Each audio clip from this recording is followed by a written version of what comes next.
Master, अच्छा ईश्वर लाभ के क्या मायने हैं? ईश्वर दर्शन किसे कहते हैं और किस तरह होते हैं? श्री रामकृष्ण, वैष्णव कहते हैं कि ईश्वर मार्ग के पथिक 4 प्रकार के होते हैं: प्रवर्तक, साधक, सिद्ध और सिद्धों में सिद्ध। जो पहले ही पहल मार्ग पर आया है वह प्रवर्तक है। जो भजन, पूजन, जप, ध्यान, नाम, गुण कीर्तन आदि करता है वह साधक है। जिसे ईश्वर के अस्तित्व का अनुभव मात्र हुआ है वह सिद्ध है। उसकी वेदांत में एक उपमा है। वह यह कि अंधेरे घर में बाबूजी सो रहे हैं, कोई टटोल कर उन्हें खोज रहा है। कोच पर हाथ जाता है तो वह मन ही मन कह उठता है, झरोखा छू जाता है तो भी कह उठता है यह नहीं है। दरवाजे में हाथ लगता है तो भी कह उठता है नेति नेति। अंत में जब बाबूजी की देह पर हाथ लगा तो कहा यह बाबूजी हैं, अर्थात अस्थि का बोध हुआ। बाबूजी को प्राप्त तो किया किंतु भली भांति जान पहचान नहीं हुई। एक दर्जे के और लोग हैं जो सिद्धों में सिद्ध कहलाते हैं। बाबूजी के साथ यदि विशेष वार्तालाप हो तो वह एक और ही अवस्था है। यदि ईश्वर के साथ प्रेम भक्ति द्वारा विशेष परिचय हो जाए तो दूसरी ही अवस्था हो जाती है जो सिद्ध है। उसने ईश्वर को पाया तो है किंतु जो सिद्धों में सिद्ध है उसका ईश्वर के साथ विशेष परिचय हो गया है। परंतु उनको प्राप्त करने की इच्छा हो तो एक न एक भाव का सहारा लेना पड़ता है, जैसे शांत, दास्य, सख्य, वात्सल्य या मधुर। शांत भाव ऋषियों का था। उनमें भोग की कोई वासना न थी। ईश्वर निष्ठा थी जैसे पति पर स्त्री की होती है। वह यह समझती है कि मेरे पति कंदर्प हैं। दास्य जैसे हनुमान का, राम काज करते समय सिंह तुल्य। स्त्रियों का भी दास भाव होता है। पति की हृदय खोलकर सेवा करती हैं। माता से भी यह भाव कुछ कुछ रहता है। यशोदा में था। सख्य मित्र भाव। सुदामा आदि श्री कृष्ण को कभी जूठे फल खिलाते थे, कभी कंधे पर चढ़ते थे। वात्सल्य जैसे यशोदा का, स्त्रियों में भी कुछ कुछ होता है। स्वामी को खिलाते समय मानो जी काढ़ कर रख देती हैं। लड़का जब भरपेट भोजन कर लेता है तभी माँ को संतोष होता है। यशोदा कृष्ण को खिलाने के लिए मक्खन हाथ में लिए घूमती फिरती थी। मधुर जैसे श्री राधिका का। स्त्रियों का भी मधुर भाव है। इस भाव में शांत, दास्य, सख्य, वात्सल्य सब भाव हैं।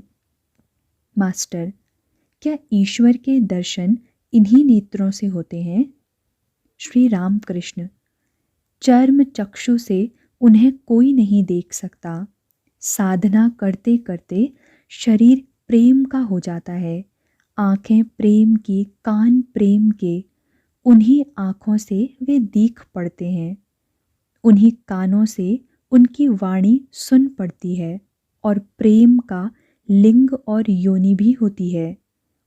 यह सुनकर मास्टर खिलखिलाकर हंस पड़े।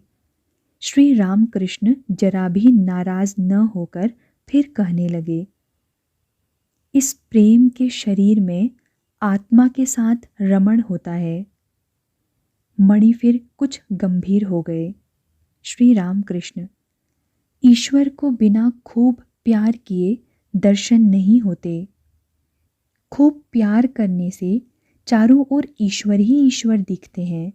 जिसे पीलिया हो जाता है उसे चारों ओर पीला दिखाई पड़ता है।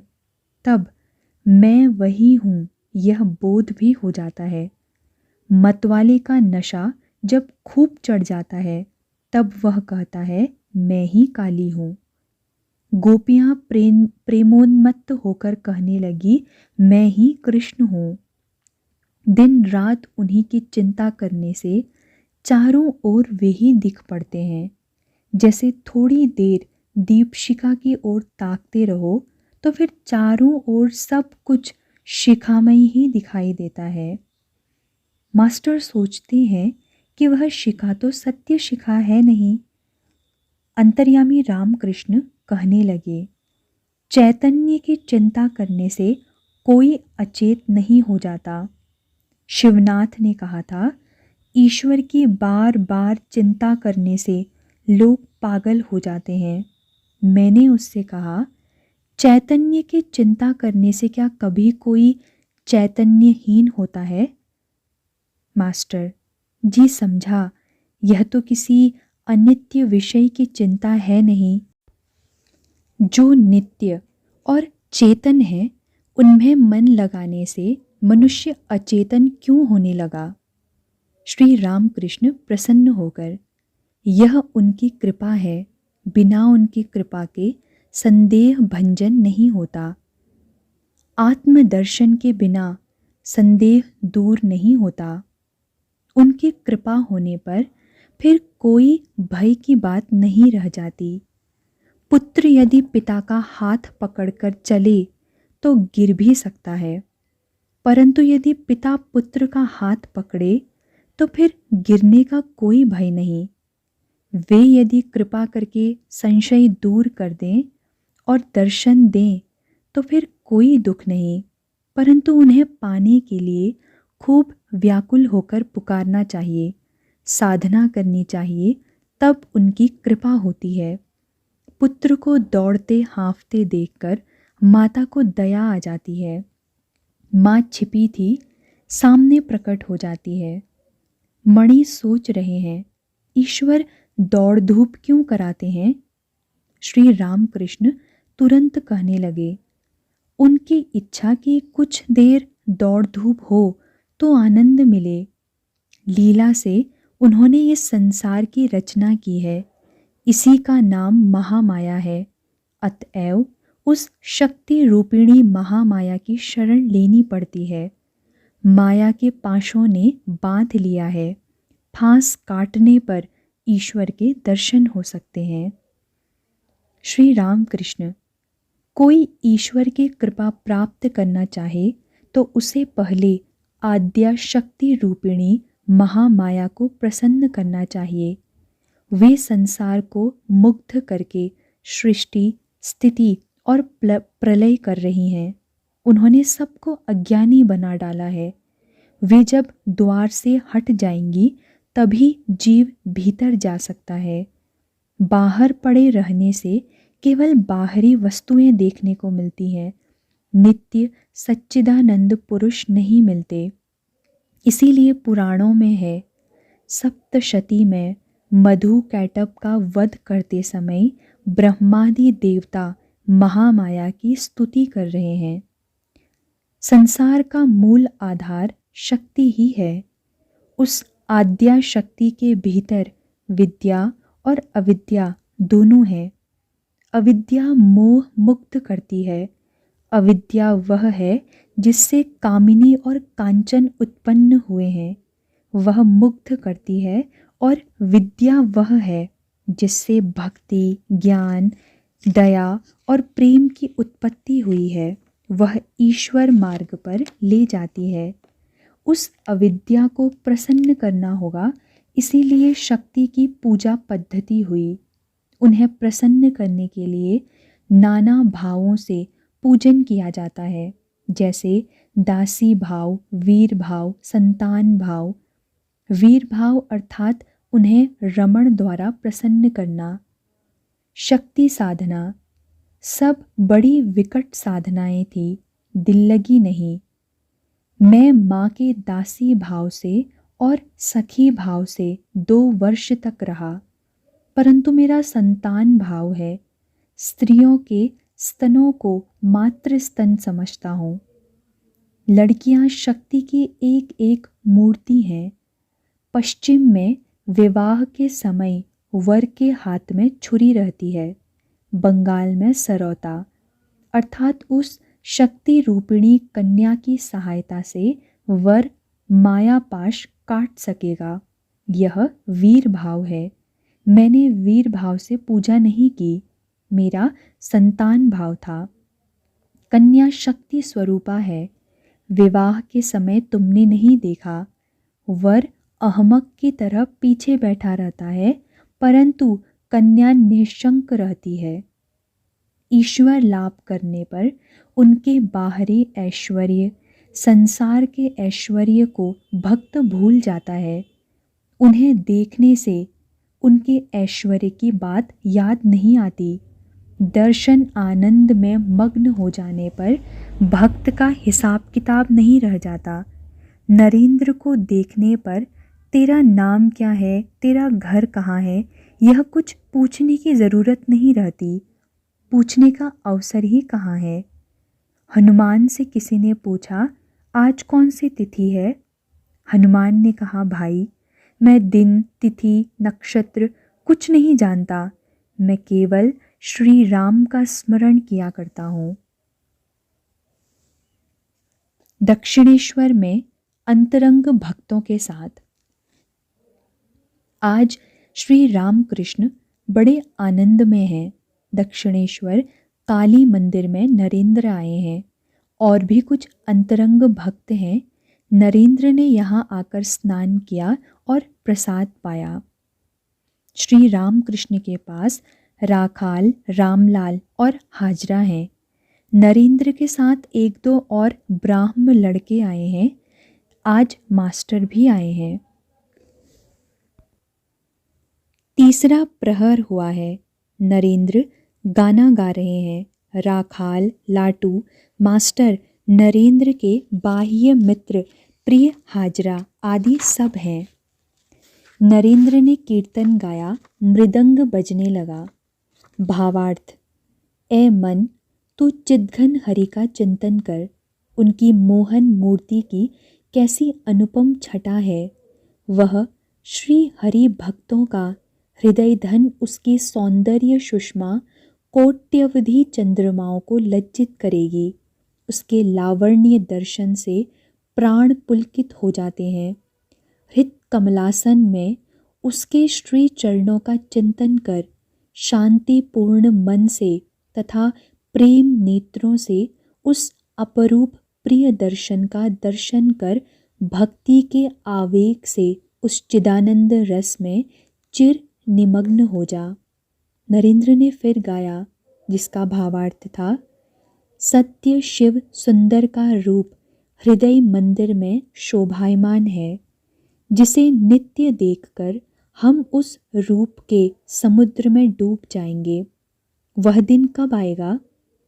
हे प्रभु, मुझ दीन के भाग्य में यह कब होगा? हे नाथ, कब अनंत ज्ञान के रूप में तुम हमारे हृदय में विराजोगे और हमारा चंचल मन निर्वाक होकर तुम्हारी शरण लेगा? कब अविनाशी आनंद के रूप में तुम हृदयाकाश में उदित होंगे?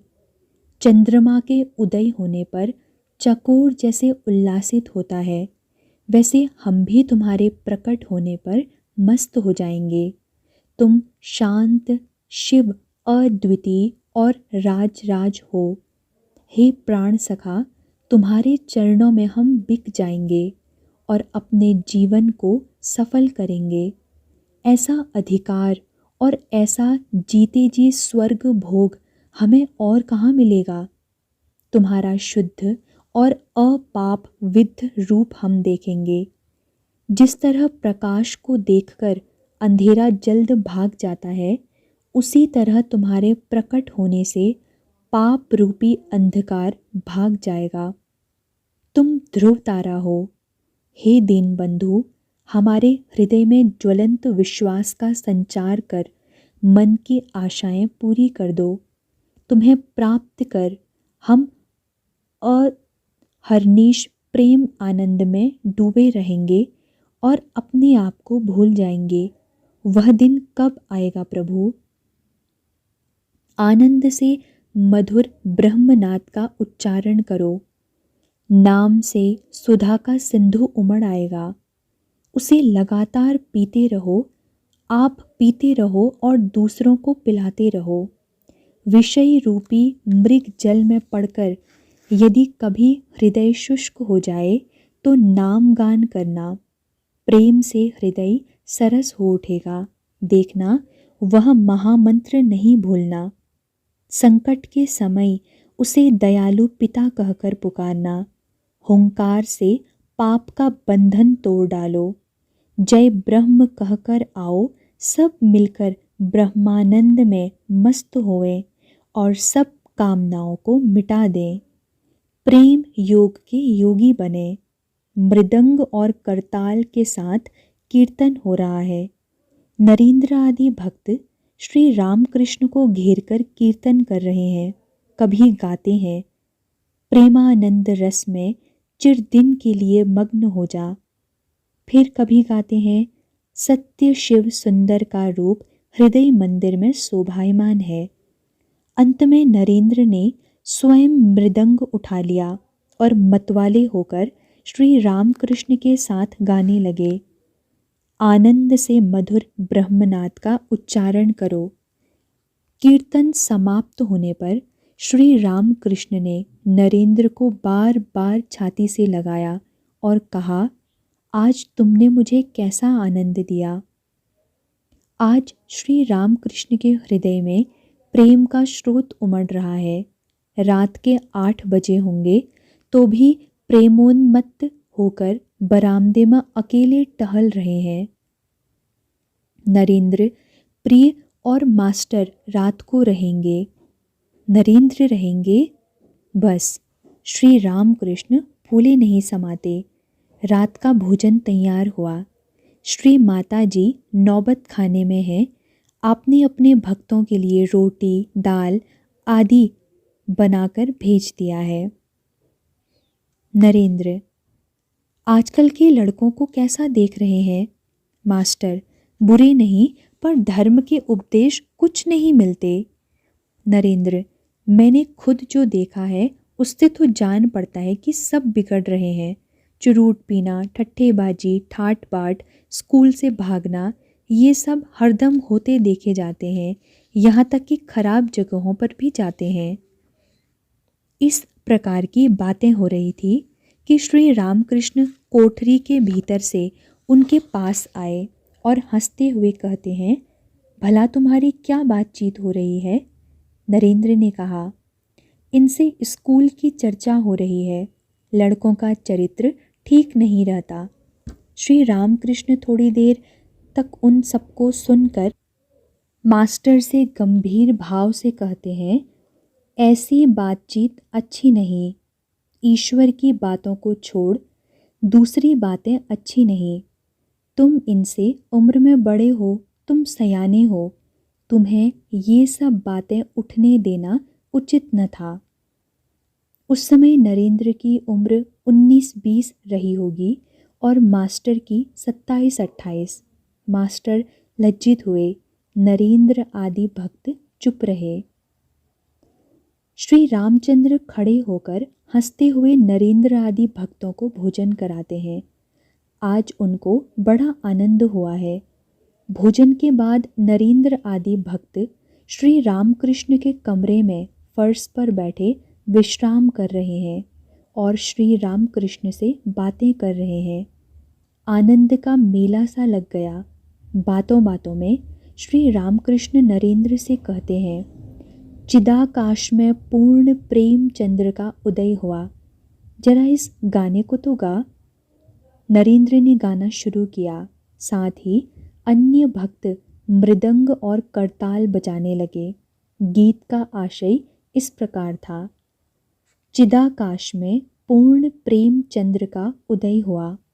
क्या ही आनंद पूर्ण प्रेम सिंधु उमड़ आया। जय दयामय, जय दयामय। चारों ओर भक्त रूपी ग्रह जगमगाते हैं। भक्त सखा भगवान भक्तों के संग लीला रसमयी हो रहे हैं। जय दयामय। स्वर्ग का द्वार खोल, आनंद का तूफान उठाते हुए नव विधान रूपी वसंत समीर चल रहा है। उससे लीला रस और प्रेम गंध वाले कितने ही फूल खिल जाते हैं, जिनकी महक से योगी वृंद योगानंद में मतवाले हो जाते हैं। संसार हृद के जल पर नव विधान रूपी कमल में आनंदमयी माँ विराजती हैं और भावावेश से आकुल भक्त रूपी भौरे उसमें सुधापान कर रहे हैं। वह देखो माता का प्रसन्न वदन, जिसे देखकर चित्त खिल उठता है और जगत मुग्ध हो जाता है। और देखो माँ के श्री चरणों के पास साधुओं का समूह, वे मस्त होकर नाच गा रहे हैं। आहा, कैसा अनुपम रूप है, जिसे देखकर प्राण शीतल हो गए। कीर्तन करते करते श्री रामकृष्ण नृत्य कर रहे हैं। भक्त भी उन्हें घेर कर नाच रहे हैं। कीर्तन समाप्त होने पर श्री रामकृष्ण उत्तर पूर्व वाले बरामदे में टहल रहे हैं। श्री रामकृष्ण नरेंद्र आदि से, भक्ति ही सार वस्तु है। ईश्वर को प्यार करने से विवेक वैराग्य आप ही आप आ जाते हैं। नरेंद्र, एक बात पूछूं, क्या औरतों से मिलकर साधना करना तंत्रों में कहा गया है? श्री रामकृष्ण, वे सब अच्छे रास्ते नहीं, बड़े कठिन हैं और उनसे प्रायः पतन हुआ करता है। 3 प्रकार की साधनाएं हैं, वीर भाव, दासी भाव और मातृभाव। मेरी मातृभाव की साधना है। दासी भाव भी अच्छा है, वीर भाव की साधना बड़ी कठिन है। संतान भाव बड़ा शुद्ध भाव है। नानक पंथी साधुओं ने आकर श्री रामकृष्ण को नमो नारायण कहकर अभिवादन किया। श्री रामकृष्ण ने उनसे बैठने के लिए कहा। श्री रामकृष्ण कहते हैं, ईश्वर के लिए कुछ भी असंभव नहीं। उनका यथार्थ स्वरूप कोई नहीं बता सकता, सभी संभव है। 2 योगी थे, ईश्वर की साधना करते थे। नारद ऋषि जा रहे थे। उनका परिचय पाकर एक ने कहा, तुम नारायण के पास आते हो, वे क्या कर रहे हैं? नारद जी ने कहा, मैं देख आया कि वे एक सुई के छेद में ऊंट हाथी घुसाते हैं और फिर निकालते हैं। उस पर एक ने कहा, इसमें आश्चर्य की क्या बात है, उनके लिए सभी कुछ संभव है। पर दूसरे ने कहा, भला ऐसा कभी हो सकता है? तुम वहाँ गए ही नहीं। परंतु ऐसा हो सकता है। ईश्वर के लिए सब कुछ संभव है। नरेंद्र और उनके मित्र स्नान करके आए। श्री रामकृष्ण ने व्यग्र होकर नरेंद्र से कहा, जाओ बट के नीचे जाकर ध्यान करो। आसन दूं? नरेंद्र और उनके कुछ ब्राह्म मित्र पंचवटी के नीचे ध्यान कर रहे हैं। करीब 10:30 बजे होंगे। थोड़ी देर में श्री रामकृष्ण वहाँ आए। मास्टर भी साथ हैं। श्री रामकृष्ण कहते हैं, ध्यान करते समय ईश्वर में डूब जाना चाहिए। ऊपर ऊपर तैरने से क्या पानी के नीचे वाले लाल मिल सकते हैं? फिर आपने राम प्रसाद का एक गीत गाया, जिसका आशय इस प्रकार है, रे मन काली कहकर हृदय रूपी रत्नाकर के अथाह जल में डुबकी लगा। यदि 2 ही 4 डुबकियों में धन हाथ न लगा तो भी रत्नाकार शून्य नहीं हो सकता। पूरा दम लेकर एक ऐसी डुबकी लगा कि तू कुल कुंडलिनी के पास पहुंच जाए। रे मन, ज्ञान समुद्र में शक्ति रूपी मुक्ताएं पैदा होती हैं। यदि तू शिव की युक्ति के अनुसार भक्ति पूर्वक ढूंढेगा तो तू उन्हें पा सकेगा। उस समुद्र में काम आदि 6 घड़ियाल हैं, जो खाने के लोभ से सदा ही घूमते रहते हैं। तो तू विवेक रूपी हल्दी बदन में चुपड़ ले, उसकी बू से वे तुझे छुएंगे नहीं। कितने ही लाल और माणिक उस जल में पड़े हैं। राम प्रसाद का कहना है कि यदि तू कूद पड़ेगा तो तुझे वे सब मिल जाएंगे। नरेंद्र और उनके मित्र पंचवटी के चबूतरे से उतरे और श्री रामकृष्ण के पास खड़े हुए। श्री रामकृष्ण दक्षिण मुख होकर उनसे बातचीत करते करते अपने कमरे की तरफ आ रहे हैं। श्री रामकृष्ण, गोता लगाने से तुम्हें घड़ियाल पकड़ सकते हैं, पर हल्दी चुपड़ने से वे नहीं छूते। हृदय रूपी रत्नाकर के अथाह जल में काम आदि 6 घड़ियाल रहते हैं, पर विवेक वैराग्य रूपी हल्दी चुपड़ने से वे फिर तुम्हें नहीं छुएंगे। केवल पंडिताई या लेक्चर से क्या होगा यदि विवेक वैराग्य ना हुआ तो? ईश्वर सत्य है और सब कुछ अनित्य, वे ही वस्तु हैं, शेष सब अवस्तु। इसी का नाम विवेक है। पहले हृदय मंदिर में उनकी प्रतिष्ठा करो। वक्तृता, लेक्चर आदि जी चाहे तो उसके बाद कर लेना। खाली ब्रह्म ब्रह्म कहने से क्या होगा यदि विवेक वैराग्य न रहा? वह तो नाहक शंख फूकना हुआ। किसी गांव में पद्मलोचन नाम का एक लड़का था। उसी गांव में एक जीर्ण मंदिर था। अंदर देवता का कोई विग्रह न था। मंदिर की दीवारों पर पीपल और अन्य प्रकार के पेड़ पौधे उग आए थे। मंदिर के भीतर चमगादड़ अड्डा जमाए हुए थे। फर्श पर गर्द और चमगादड़ों की विष्ठा पड़ी रहती थी। मंदिर के लोगों का समागम नहीं होता था। एक दिन संध्या के थोड़ी देर बाद गांव वालों ने शंख की आवाज़ सुनी।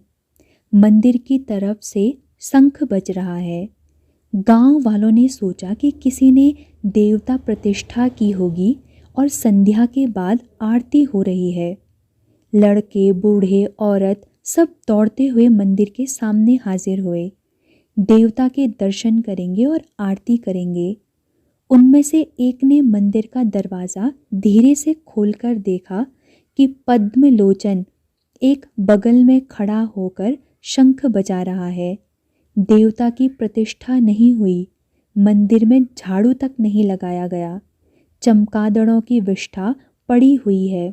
तब वह चिल्लाकर कहता है, तेरे मंदिर में माधव कहाँ?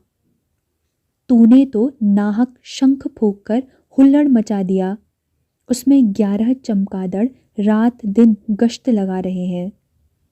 यदि हृदय मंदिर में माधव प्रतिष्ठा की इच्छा हो, यदि ईश्वर का लाभ करना चाहो, तो सिर्फ शंख फूंकने से क्या होगा?